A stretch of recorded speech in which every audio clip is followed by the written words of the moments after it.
is a ministry of grace and Bible.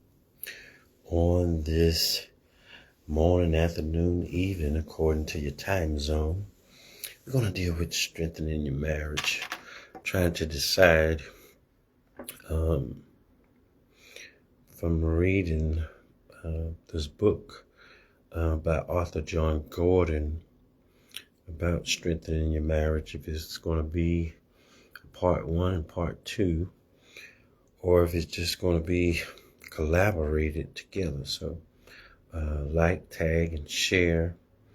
The scripture reference for this is found in Romans 12 and 10. As we know, marriage is a very important institution to God. And so the two becoming one is definitely a challenge, coming from different backgrounds and educational preferences, different rearings, and so many other things. And so everyone needs strengthening in their marriage, So we're going to jump right into it. And if you have the opportunity, go and order your copy so you can have it for you and your spouse. Singles ministry, marriage ministry. And if you're preparing to say I do, these things will strengthen you so that you can be a better husband, a better wife for that future mate. Okay? So Romans 12 and 10 reads this way: honor one another above yourselves. So I think we're just going to do both parts. Knock it out. All right. Hope you have had a great morning, great afternoon, great evening, and hope you are getting you some good rest and eating good, and that you are healthy. Romans 12 and 10 reads, honor one another above yourselves. That's the first part.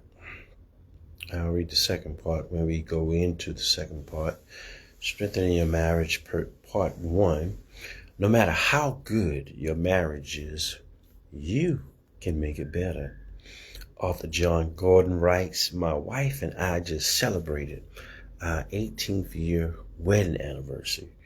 We've learned and grown a lot, and I want to share some of our relationship lessons. Number 1, he lists, is that you have to choose wisely.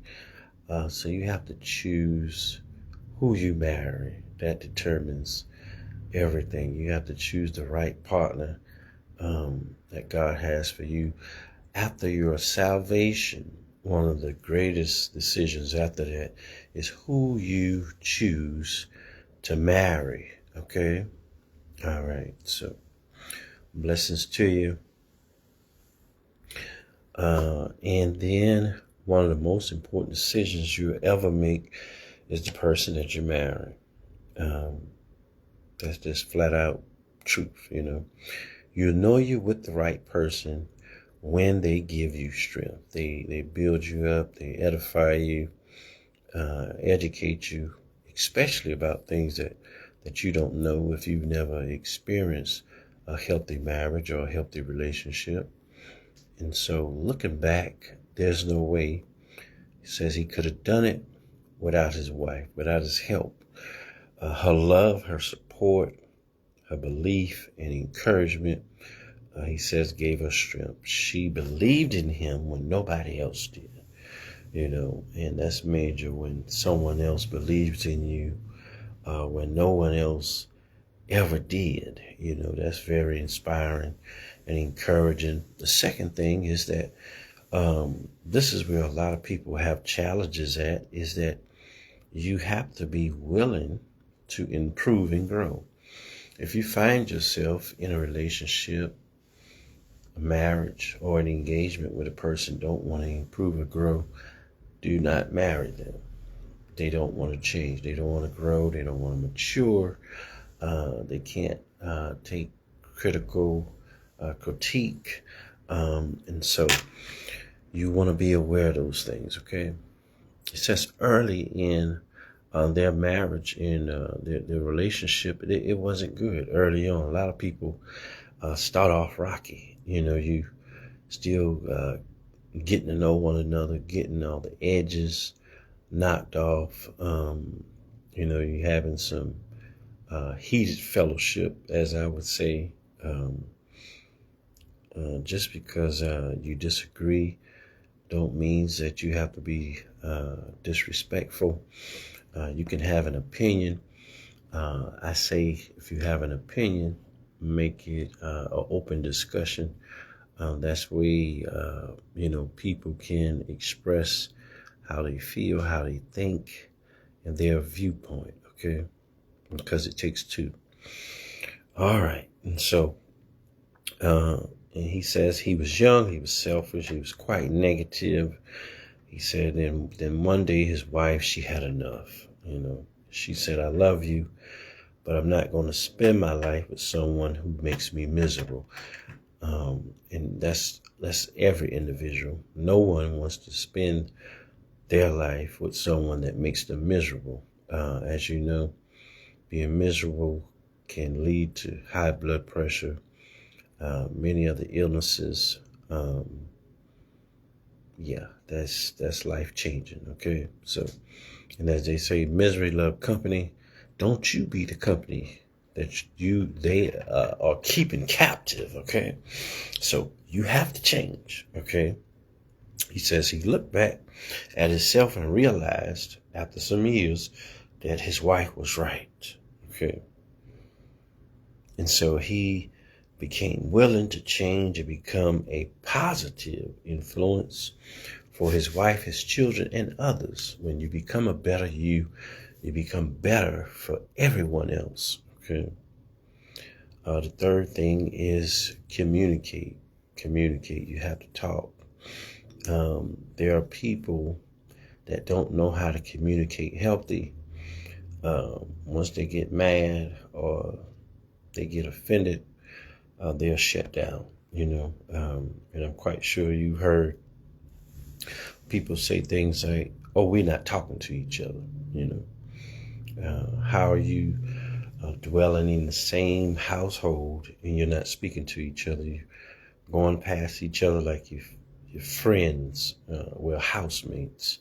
And then at the same time, that just builds up a whole lot of things. And when you're not speaking to each other, that gives room for the enemy to infiltrate. And then next thing you know, that inbox and that DM start going off, and those old text messages and things of that nature. It's like an alert goes out that is trouble in the home, as they say, trouble in the camp. And everybody wants to offer, that they're your friend and they're in your corner. A lot of times they just want to be in your business. They want to help you tear down your empire. Most relationships break down because of poor communication. So you got to have healthy communication to replace that poor communication. So he says they've had disagreements over the years, but they've always communicated, and this allowed them to grow stronger together. All right. Number 4 is that you have to admit when you're wrong. That's one of the worst things, dealing with an adult that can't take accountability when they are wrong. You want somebody to be able to admit when they're wrong, but to commit to change and grow. Okay. And so he says he's been wrong so many times and he's admitted it. He said he also admitted it, even though he thought it wasn't. Sometimes you just apologize,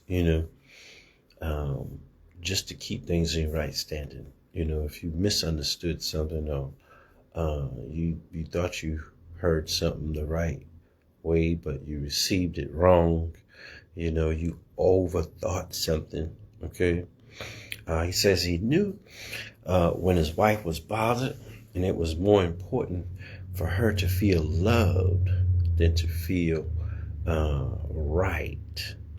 And this takes maturity and a willingness to focus on your spouse more than your ego. So we're going to jump right into part 2 also. We're going to combine them. Welcome, welcome, welcome. Still in Romans 12 and 10 also, which says, be kindly affectionate to one another. So here are 5 more lessons by author John Gordon. It's a really good book. One of these other lessons is, he says, the more he loved his wife, the more he loved his life. So, happy spouse, happy house. And we've heard the term all the time, happy wife, happy life. No, happy spouse, happy house. Both have to be happy together. It's not about what she does for me, he says. It's about keeping, and it's not about keeping the score. When you have things that happen in your relationship, you don't keep score. That's holding a grudge. That's a lot of times going to lead to a cancer called unforgiveness. And as with trash, once you can pile up so much trash, what you're going to wind up doing, as soon as you hit a trigger spot one day, then you're going to blow up. You're going to go in anger. You're going to go in a rage. So don't keep the score. Forgive urgently and immediately, okay? It's about deciding to be selfless, okay? He says to love her, to serve her, and to be there for her. And then he says when they do, they both get better. Okay, so if 2 servants choose to love one another and serve one another, it's better for both parties. I believe spiritually and intimately, when you have 2 servants, that's the best combination of a couple that you can get. Okay, number 2 is that you have to encourage instead of competing. And the divorce rate in the church and ministry is so high because people are competing against their mate, competing against their spouse. One trying to get a bigger title, to outweigh authority against each other, or spiritual ranking, or to have more booking or followers and all these things. And it's not about that. It's about encouraging one another, saying you're doing a good job. Congratulate them on their achievements. It's not a knock against you if your spouse is being elevated and educated and used and going forth. You're on the same team. You want your partner, you want your mate to be doing good. It's not a competition. A lot of couples get jealous if their spouse is enjoying success.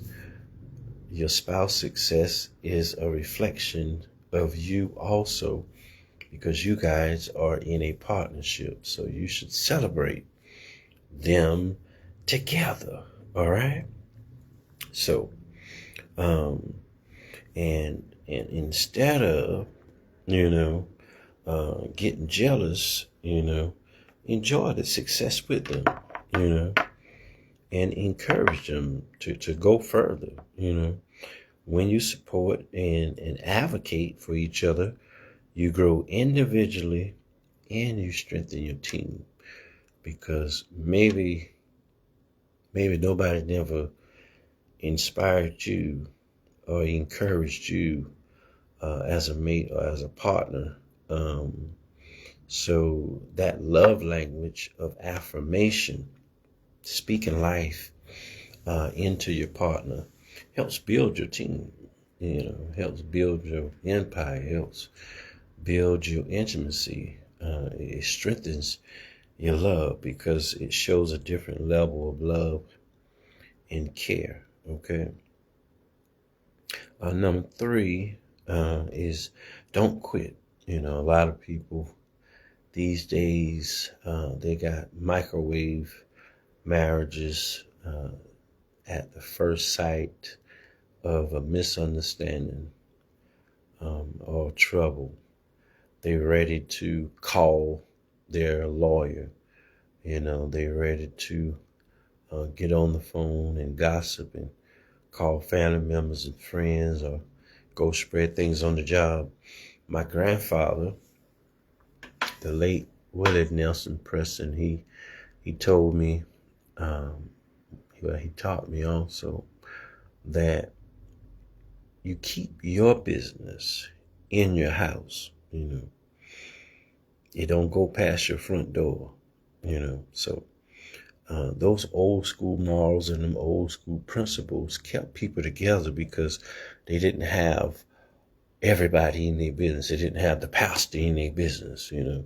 They didn't have the deacon board in their business, the committee, and all these auxiliaries. And they didn't have social media in their business. Soon as somebody get mad, they go on social media, and then one person posts something on their page, and the other person posts something on their page, and then people are reading y'all two fighting against each other. Now, you're supposed to be a man of God. She's supposed to be a woman of God. And y'all spewing out, you know, all this hate and discord and confusion. And so it wounds the minds of unbelievers first and babes in Christ and those who are trying to prepare to say I do, that look up to those individuals say, well, if them two can't make it, then it's not a lot of hope for me. You want to give people hope with your relationship and inspire them that it's best to have kingdom mates to build that empire together. So don't quit. Some marriages is a great, and sometimes some marriages isn't. Okay, that is the truth of it. You got to do the work. Too many people give up thinking that the grass is greener elsewhere, you know. And as we know, if you understand anything about horticulture, the grass is greener where it is cared for, where it is nurtured, where it is watered. And so you have to be a gardener to your husband, to your spouse, you know. You have to plant good seeds in the soil of their spirit, of their mind, of their being, even when you don't see those things sometimes. You got to speak life into them when they can't speak life into themselves, okay? Too many people give up thinking the grass is greener elsewhere. It isn't. Plant yourself, okay? Nurture your relationship. Invest the time. It takes time to do it. And the energy into your spouse. If you want to build an empire, build your partner so that you can have a strong mate to build with. I think there's nothing more disheartening than a one-sided relationship or one-sided empire. One person is building and the other person is just watching. They haven't contributed anything to the vision, to the future, to the goals, to the planning, and the like. Okay. And so, where are we? Marriage is where you learn to give, take, and compromise. Marriage also is where you work on your individual issues and heal together. Because a lot of times we've been taught, and this is a cliche in the world, in the church, come heal, come whole. There's no such thing, you know. There's no such thing because the reality of it is that individuals don't know certain things, and certain things are not revealed until you meet your destiny mate, till you meet that kingdom mate that challenges you to become a better you. And so it's kind of like an old wound that you thought was healed until that scab comes off. And once that scab comes off, you realize that wound was covered, but it never healed. And so now it's time to do an incision to reopen that wound, to get all of that old pus out of it so it can heal correctly, so it can contribute to the healthiness of the relationship. Being a therapist, being a counselor, being a leader, a lot of times you realize talking and counseling with individuals and mentoring, training, and coaching, that there are a lot of issues that people have never even spoken about to their mates. There are things that have happened to individuals in their childhood that they never spoken about.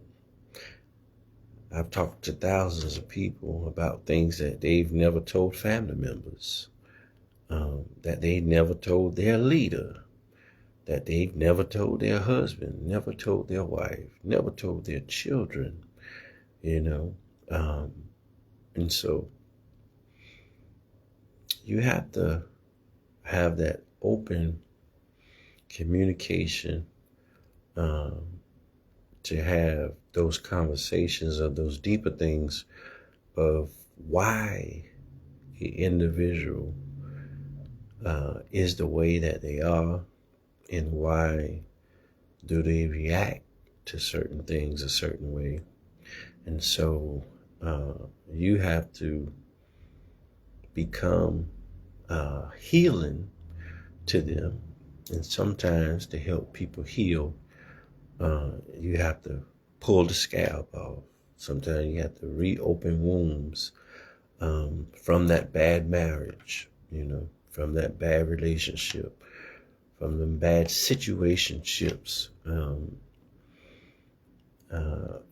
things that happen, as I said, in their childhood, or even in teenage years, some in young adulthood, some even in their adulthood. But make sure that you be gentle to listen, and open to hear, and patient in the process, because truth of the matter is they don't tell you these things. A lot of times these things take weeks, months, sometimes years, especially when it comes to matters where a person have been violated, sexually violated, as a child, and the person or the people that violated them were on the inside of their family, or close relatives to the family, or different life circumstances. So be very sensitive, be very understanding, and be very caring, because everybody has dealt with different things at different angles. And the truth of the matter is, many people have not had the opportunity to go see a therapist. Most can't afford it, or to speak with a counselor, or to have a leader that deals with those kind of issues. That's why we need leaders that are transitional, in many aspects of gifts and calling, and not just preaching, not just teaching, because, the people are suffering. And so when people talk about deliverance in marriage ministry, you have a lot of things that you have to dig up and uproot, and a lot of different mindsets that you have to deal with, that you have to help transform, because some of it is identity crisis, wrong thinking, and unrealistic expectations. So let's continue on. All right. Number 4, in the second part, talks about you have to have a shared mission. Okay. There are a lot of individuals that have their own visions, but when you come together in marriage, come together in oneness and unity and alignment, you need a shared vision. Make sure that you guys' vision come together. Make sure it comes together. Make sure it aligns, and that you share to carry it together. This is very important for men, that when you meet that lady, you should have a vision, and you should be able to share that vision. You should be able to articulate that vision, and that vision should be documented, because, when you have a vision that's documented, people can read it. It's in detail. They can follow it. That's what Amos 3:3 tells us, so if you're going to be that head, you're going to be that covering, you're going to be the overseer of that home. Make sure, men, you are in position when you enter into that woman of God life to have those things already, and that you are active in it, not just talking about it. That's the complaint I've been hearing for years. Well, he'll go to church, but he don't have no vision. We don't do anything. We're not working on anything. We don't have no plans. So I advise people, have those conversations early, so you can know if that person is ready to say I do. Stop going by titles. Stop going by titles. Stop letting people hook you up, letting the church hook you up, let leaders hook you up, associations and fellowships and all these things. Use discernment, use common sense, and let the Holy Spirit lead you, and ask amazing questions. Okay, so have that shared mission. He says him and his wife, they knew they weren't just together for themselves. Okay, so it's bigger than them, and that he felt that their mission was to raise champions. That's really dope. Raise champions. What is going to be your legacy? What is going to be your lineage with you guys coming together? One of the themes of the UC Empire, for me and that lady UC, is going to be generational curse breakers. That's at the theme of my heart. And so make sure you have a shared mission for your covenant too. All right, for your partnership, to raise champions who will make a difference in the world, in life alike, and for your children too. He says they're not perfect parents. No, there are no such thing as perfect parents. And a lot of times we beat ourselves up because we are trying to be perfect parents. Our kids are going to make mistakes. I don't care if they was born in church. I don't care if they grew up on the pew, played the drums, praise danced in the church, whatever. They're going to make mistakes. Okay, they're not perfect. Don't let people condemn you for the choices and decisions of your child or your children. That doesn't make you a bad parent or less of a man of God or less of a woman of God. Okay? And so we understand we are not perfect parents, and we understand that we've made mistakes too in some of our approaches with things we've said and done concerning our child or children. Some of us,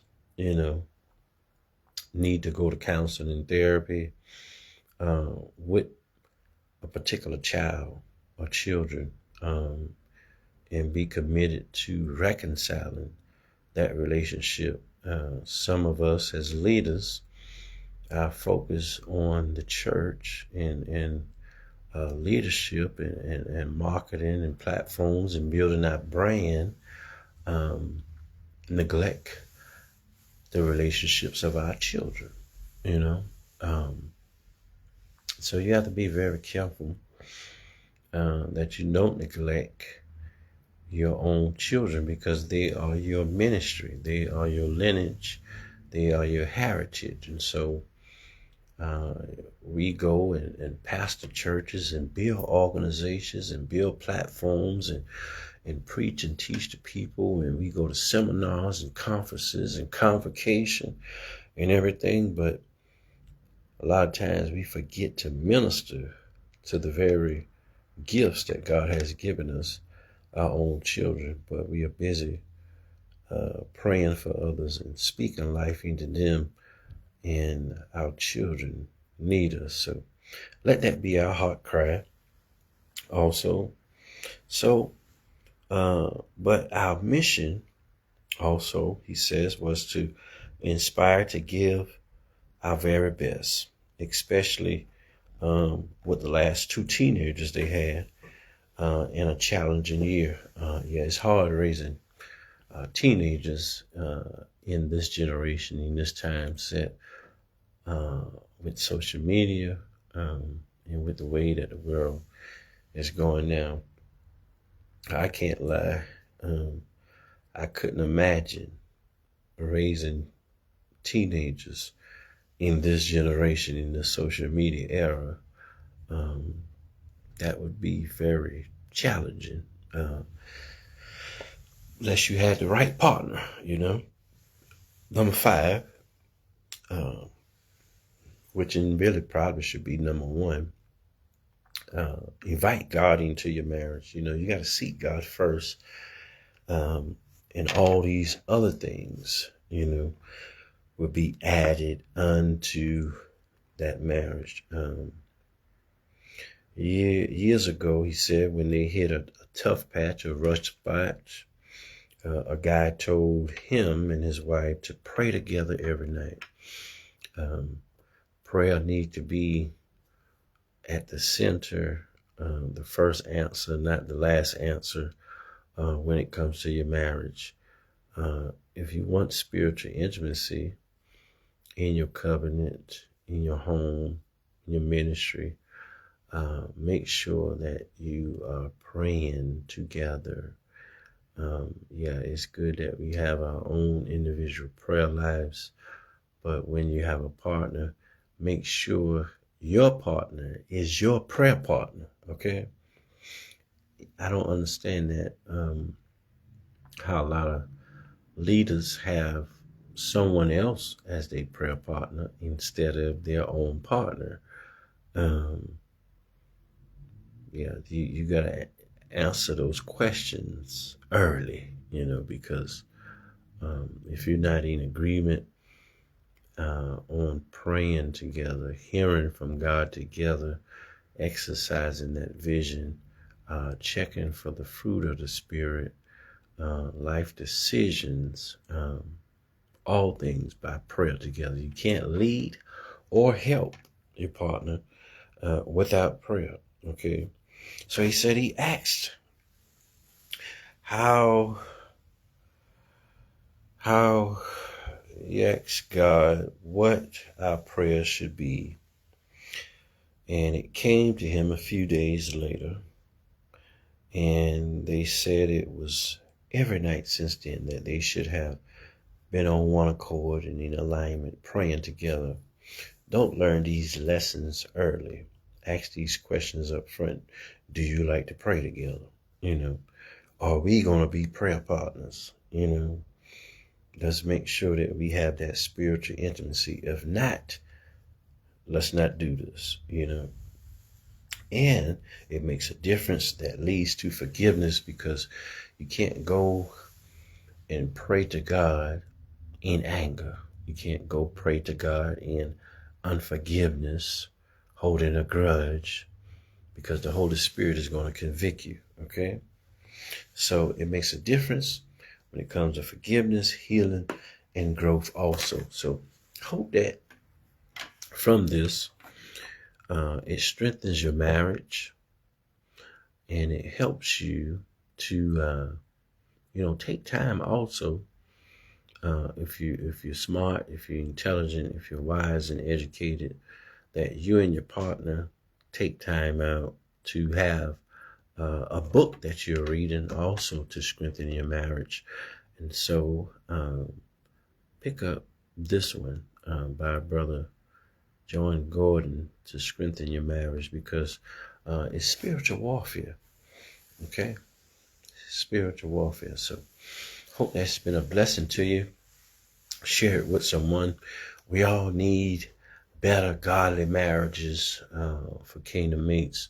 So I hope it's been informative to you also. And so that's what we try to do: encourage and inspire and build up, and do the will of God in whatever way He gives it to us. Okay. And that way we be ambassadors for Him, delivering what He would have for us to do, so that they can be reconciled back to God, and that what He has ordained for that couple will come to the full extent of the destiny and the promise that God has for them. So grace and peace be unto you. Until next time, you already know it's your brother and friend, Bishop Anthony M. UC. Until next time, I pray that your marriage is being strengthened, and that you honor one another above yourselves, and that you be kindly affectionate one to another. Blessings to you. Peace.